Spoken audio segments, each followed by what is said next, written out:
Ladies and gentlemen, the long-awaited, highly anticipated conversation with a diamond in the rough, our hometown city coach at Metro High School.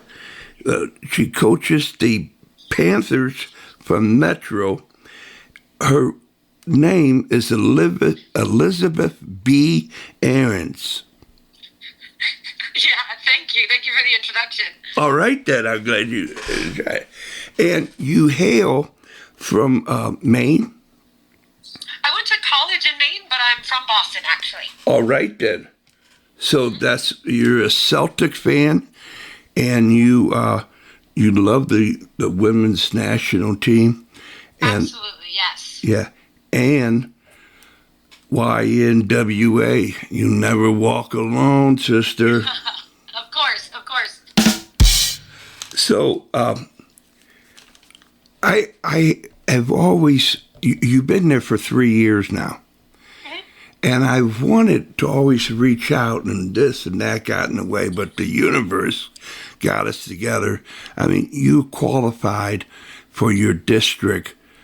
You won your district right away, and you're waiting on the victor of St. Mary's Southside Catholic and the reigning state champion in Class 1, Valley Park. Am I correct? Mm-hmm. Yeah, that's right.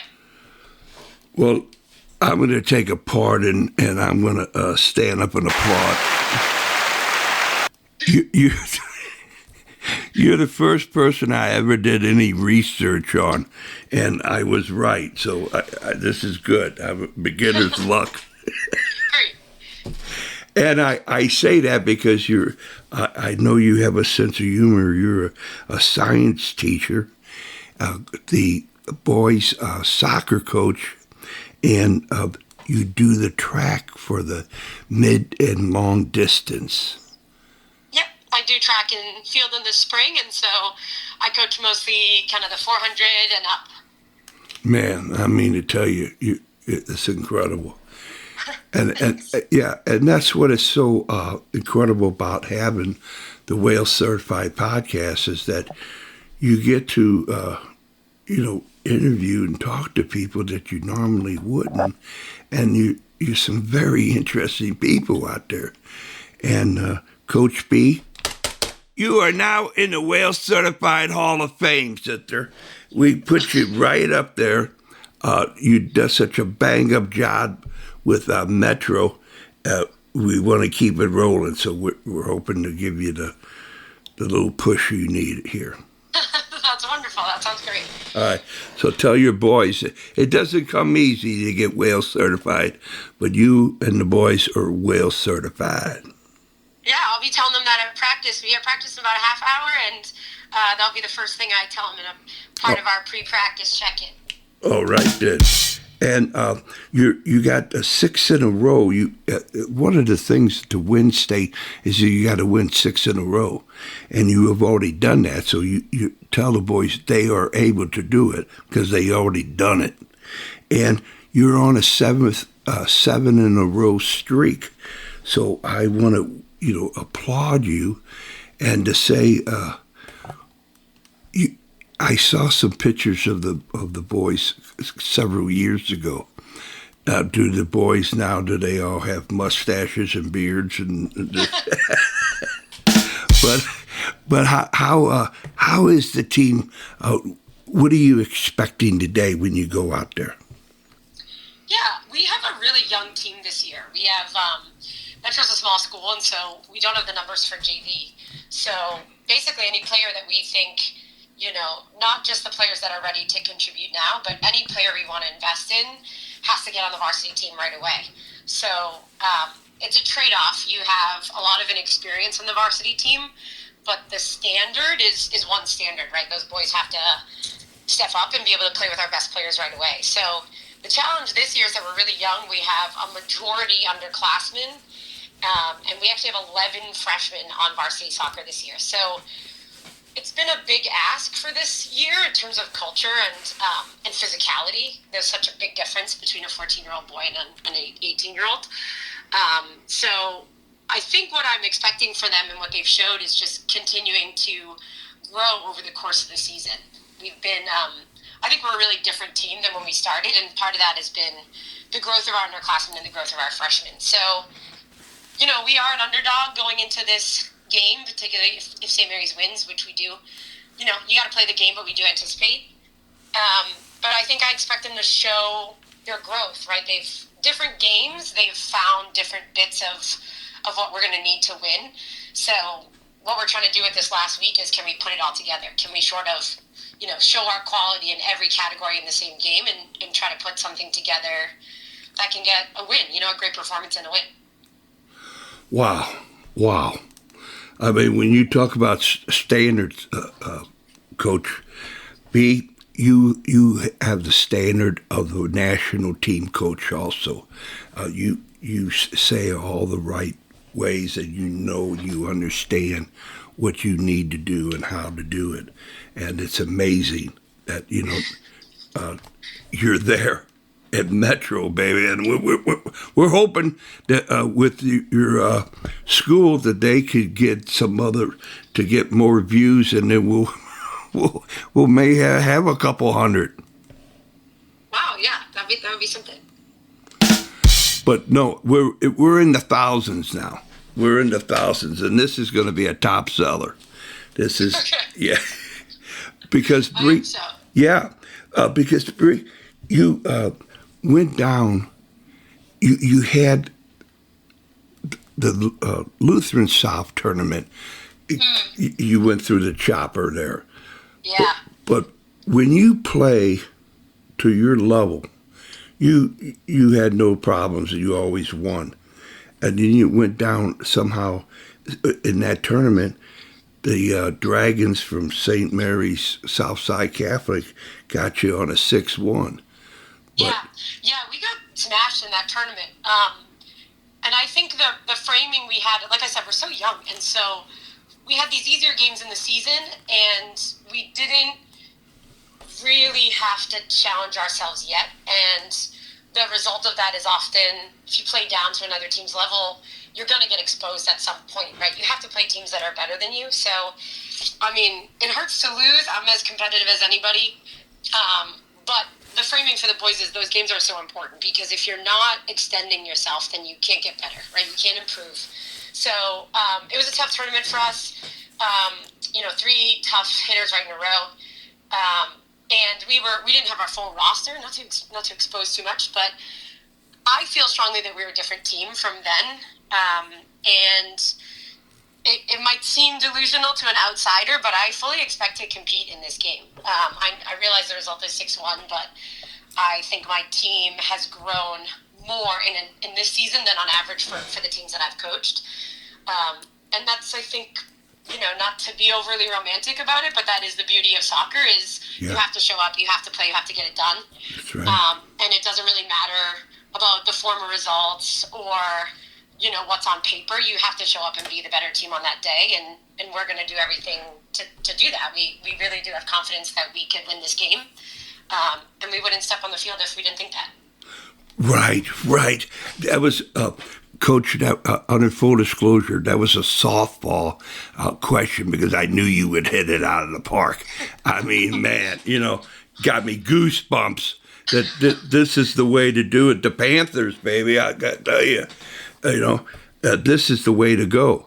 And, people can stream it, with Huddle TV or with Misha TV, or go down there at Southside Catholic on the 15th.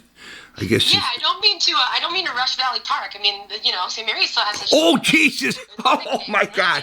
I'm sorry, Valley Park.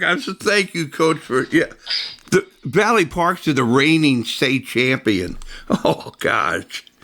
Yeah, they've lost some players, but they're really well coached. Valley Park's really organized, and so it's another good example of they are the heavy underdog, but. Playoff soccer is different. You have to be patient and you have to get it done. And it's always hard to beat a team twice. So I won't count them out just yet. We're preparing for every situation. Oh, yes. But, we'll see how it goes. Oh, for Valley Park has been Whales certified. They had the parade, and the one player was just an outstanding over the top student athlete, and became a scholar champion, by the way. But anyway, yeah, I'm nervous around greatness, and that's what happens to me. Don't blame me. Oh, yeah, thank you, touche. All right, so there you have it, and you practice, or your home field is Forest Park. Yeah, we at Metro, we're a really small little campus tucked into the Central West End, and we don't have our own athletic field. So actually, that is one of the challenges we have over the course of the year. We start off at Langenberg Field, which is kind of a tough, hot pitch in August, and later in the season we move over to the Central Field. So it's a little bit of something we have to get around. Other teams maybe take for granted that they have their own field just to walk out to. But we're also lucky to be in a beautiful part of the city, and practice right now is stunning. You're in Forest Park. You're surrounded by the trees. You got the sunset. It's really easy to be excited about late season soccer in that environment. And so our field availability has at times been a headache, but we're grateful for what we have, and it's not something that's ever going to keep us from training hard and trying to get our goals. Well, that area is an area, a field of champions. St. Louis University, when they were on their NCAA rows, they practiced there. Everybody who was anybody played their games there. And I didn't know that. That's awesome. Yeah, it's everything, and it's nothing like the beautiful central fields that you have there. There was some softball diamonds around, and then there was one water fountain. Yeah, and it just shot up, so you couldn't hardly get it down to get it, to drink it. So you had to walk through the puddles. And that was it. So I think it's a pretty nice situation that we have. Then it's pretty different from that. Yeah, and I even played there when they had lily ponds. They had 3 ponds, and when I'm a goalkeeper, so when they would hit it high, wide, and not so handsome over the goal, I had to go and get the ball. So I had to get sticks to get the wave to get the ball off to the side. I think it just builds resilience, right? Builds character. All right, then. So here it is, Coach. You got 10 more minutes with me? Sure. Okay. This way that you have, because of your scientific background, your school, a master's in education of, with the lads knowing their biology going, can you almost teach the love of the game and how to play it and how not to play it? Have you found it that it's not so hard? Yeah, I think yes and no. I definitely think being a teacher, you have some strategies that you learn, right? You go to school for it, and so there are definitely, I think the biggest thing that transitions easily from teaching to coaching is that you have to, not every kid is going to respond to the same type of teaching, and you have to be able to be flexible and adjust what each kid needs, right? So I try to apply the same thing to coaching. What motivates one player is going to be different than another. Some kids struggle with stress and anxiety and take everything very personally, and other kids need that sense of urgency and accountability. So I think that's actually the biggest thing is bringing that in from the teaching side. And in terms of the love of the game, I think in some ways it's hard to teach, but you model it, right? I love soccer so much. It's brought so many positive things to my life. And I think anyone knows, your favorite high school teacher is often the teacher who's obsessed with their content, right? Really genuinely has enthusiasm for what they're showing you. So I think you model it. I play most practices. I say I'm not going to, and then I can't help myself. And the boys love it too. I have an unbelievable group of student athletes at a really rigorous school, and it makes coaching easier because my kids are really coachable. It doesn't always go right away, but they're always showing that they're trying to implement what we're talking about. I'm really grateful for that because I think that makes the environment to coach in a lot better, a lot easier, and a lot more fun. Well, if anybody wanted to help or to be a volunteer or to donate something, how would they get how would the process go? Yeah, we have a booster club at Metro. We are in SLPS, and so compared to some of our competitors, we have some more limited resources in athletic departments. We have Metro Boosters at gmail.com, which is that's our kind of parent coalition that put our boosters together to help us with things like an extra goalie jersey because we have 3 goalies this year, or extra nets and pennies and things like that. So we are a small public school. I do think we kind of punch above our weight class. If people wanted to be a part of things, I would say go to high school games and be a part of the community. And we do have something like the booster program that really small amounts of money and donations can have a pretty big influence on our ability to train with the equipment we need and the field we need. And obviously, the more you don't have to worry about that stuff, the more you can focus on the good stuff. Right on. Well, Coach, I tell you, man, I am totally overly impressed. I know I was getting a diamond and a rubber, but I mean, Mamma Mia, you're just awesome. It's a custom here at Whales Certified to say, hey, Coach, whatever you want to say to who you ever want to say it to for as long as you want to say it for, this is your opportunity, B. Ooh, well, I'll go off what you said, the love of the game. I encourage everyone to get involved in soccer at any level, at any age. Obviously, people note that I'm a woman coach of a boys team, and I think people think they're too old to get started, or they don't know they didn't grow up doing it, or maybe they didn't play soccer and their kids are interested. I just think the game is the best. It really is a beautiful game. And I think if people find themselves drawn to or interested in soccer in any way, they should pursue it because I think it only brings all these other wonderful things to your life. So go be a fan, be an athlete, be a coach, be a volunteer. I've never met anyone who regretted getting involved in the soccer community. So that's my advice to anyone listening who cares. Right. And all those women